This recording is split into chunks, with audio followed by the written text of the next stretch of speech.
আমরা আসলে দেখুন কারো আদর্শকে প্রশ্নবিদ্ধ করতে চাই না। ছাত্র রাজনীতির গ্লোরি হিস্ট্রি গুলোকে ধারণ করে সাধারণ ছাত্ররা অধিকার আদায় রিলেটেড কাজগুলো করতে পারি এবং ছাত্রদের একাডেমিক এবং মোরাল সম্মিলিত একটা জায়গা যদি তৈরি করে দিতে পারি, তাহলে নিঃসন্দেহে তারা সেটা গ্রহণ করবে অথবা তারা রিথিঙ্ক করবে, নতুন করে ভাববে।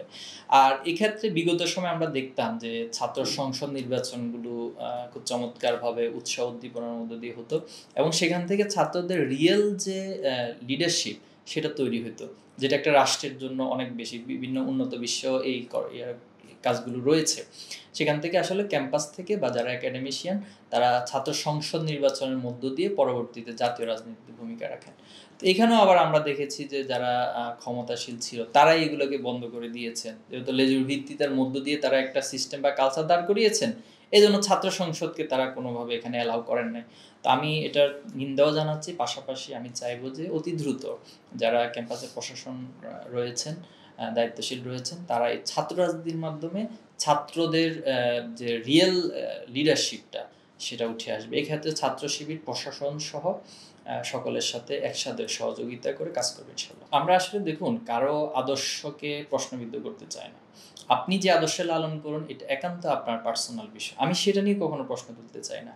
বাট আপনি আপনার আদর্শ লালন করতে গিয়ে যখন আমার আদর্শকে আঘাত করবেন, তো যারা এই যে প্রশ্নটি আপনি করেছেন বা ওনারা অনেক সময় আমরা দেখেছি যে ইসলামকে নিয়ে বা ইসলামের যে মৌলিক বিষয়গুলো আছে এটা নিয়ে ওনারা বিভিন্নভাবে কৌশলগতভাবে অথবা ডিরেক্টলি ইনডিরেক্টলি বিভিন্ন প্রশ্ন আ তৈরি করার চেষ্টা করেন বা হচ্ছে এক ধরনের বলা চলে যে ইসলামের একটা বিরুদ্ধে অবস্থানমূলক একটা আচরণ ফুটে ওঠে। আমি এটাকে ডিরেক্টলি ডিফাইন করতে চাই না, বাট ফুটে ওঠে মনে হয় বাংলাদেশের যারা সাধারণভাবে চিন্তাশীল আছে তাদের কাছে মনে হয়। তো এই জায়গাটা যদি ওনারা একটু কারেকশন করেন যে ওনারা ওনাদের যে আদর্শ আছে সেটা মন খুলে প্রাণ খুলে ক্যাম্পাসে উপস্থাপন করতে পারেন, আদর্শের চর্চা করতে পারেন। আবার অন্যদেরকেও ওনারা টলারেট করার মতো, ইসলামকে বিশেষ করে আমি বলব যে ইসলামকে টলারেট করার মতো মানসিকতা নিয়ে আসলে আমি আশা করি এটা ওনাদের জন্য এবং বাংলাদেশের ছাত্র রাজনীতির জন্য, ক্যাম্পাসের পরিবেশের জন্য অনেক বেশি ভালো ভূমিকা রাখবে। আমরা তো বলেছি সবাই নিজের জায়গা থেকে ইসলামিক সেন্স থেকে যদি চিন্তা করেন আসলে আদর্শিক জায়গাটা অলমোস্ট সেম। হয়তো কর্মসূচি বা কর্মপদ্ধতিগত পলিসিগত কিছু পার্থক্য সেখানে আছে।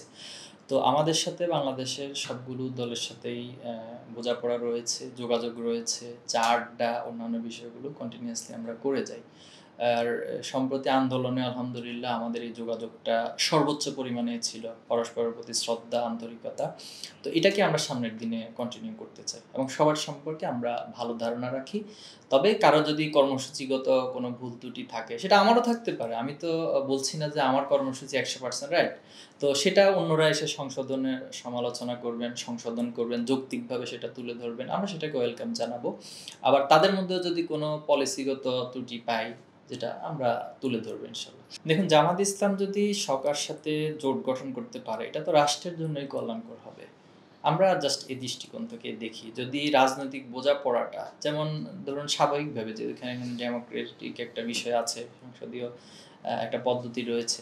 তো সেখানে কোনো একজন সরকার পরিচালনা করবেন। আবার একটা পক্ষ সরকারের ভুল ত্রুটিগুলো যেন তারা খুব বায়াসড হয়ে না যায়, এজন্য তাদেরকে সমালোচনা করবেন, ধরিয়ে দিবেন। তো সেই স্বার্থে আমার কাছে মনে হয় যে এখানে আ সেই চর্চাগুলো থাকবে। বাট জাতীয় স্বার্থে যেটা এই দেশের স্বার্থে, স্বাধীনতা সার্বভৌমত্বের স্বার্থে অথবা ফ্যাসিজমের তো অনেক রূপ আছে। এটার পলিটিক্যাল রূপ আছে, এটার ইকোনমিক রূপ আছে, এরপরে হচ্ছে এটার কালচারাল রূপ আছে। তো এই সবগুলো যেন কোনোভাবে কোনো একটা ব্যাকগ্রাউন্ড থেকে গ্রাউন্ড থেকে কেউ ফ্যাসিজমের চর্চা না করে। এই স্বার্থে সবাই ঐক্যবদ্ধ। সেখানে ইসলামিক দলগুলো ঐক্যকে তো অবশ্যই আমরা সাধুবাদ জানাবো। বাংলাদেশ নতুন বাংলাদেশ গড়বে এটা আমরা দৃঢ়ভাবে বিশ্বাস করি এবং ২৪-এর আন্দোলনের যে স্পিরিট সেটাকে ধারণ করেই যারা এখন ইন্টারিম গভর্নমেন্টে আছে তারাও ওনারা বলেছেন ২ টি সংস্কার। একটি রাষ্ট্র সংস্কার আর একটা হচ্ছে নির্বাচন রিলেটেড যে ইস্যুগুলো রয়েছে সে জায়গা থেকে ওনারা কাজ করবেন এবং ভবিষ্যতেও যারা নির্বাচিত হিসেবে রাষ্ট্র পরিচালনা করবেন, আমাদের সবার প্রতি অনুরোধ থাকবে যে এই রাষ্ট্রটা যেন দুর্নীতিমুক্ত হয় এবং এই রাষ্ট্রের যেন অধিকার সবার নিশ্চিত, যার যতটুকু অধিকার রয়েছে।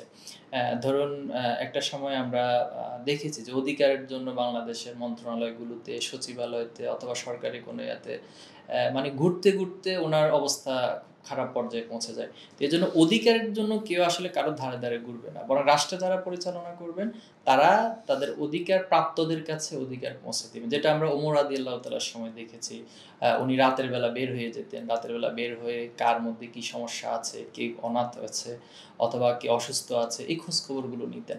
তো রাষ্ট্র যদি এরকম একটা সিস্টেম দাঁড় করাতে পারে, আমার কাছে নিঃসন্দেহে এই ২৪ এর আন্দোলনের স্পিরিটটা সত্যিকার অর্থে বাস্তবায়িত হবে। আরেকটা বড় জায়গা হচ্ছে ইনজাস্টিস এর যে বিষয়গুলো রয়েছে, যে বিচারহীনতা, বিচার পান না। আদালতের ধারে, ধারে ঘুরেন কিন্তু বিচার পান না। সেখানেও দলীয় বিবেচনা অথবা হচ্ছে দুর্নীতি, আর্থিক লেনদেন বিবেচনায় বিচার করা হয়। তো এই দুটি কনসেপ্ট যদি পলিটিক্যালি করতে পারে, বাংলাদেশ নিশ্চিত করতে পারে যারা আগামী দিনে রাষ্ট্র পরিচালনা করবে, তাহলে আমার কাছে মনে হয় অন্যান্য বিষয়গুলো আশা করি যে সমস্যাগুলো আছে এগুলোর সমাধান হবে। তো আমরা সাধারণ ছাত্রদেরও এই কনসেপ্ট, ছাত্র শিবিরও এই কনসেপ্টকে লালন করে এবং এটাই ইন্টারিম গভর্নমেন্ট এবং সামনে যারা গভর্নমেন্টে আসবেন সবার প্রতি আহ্বান।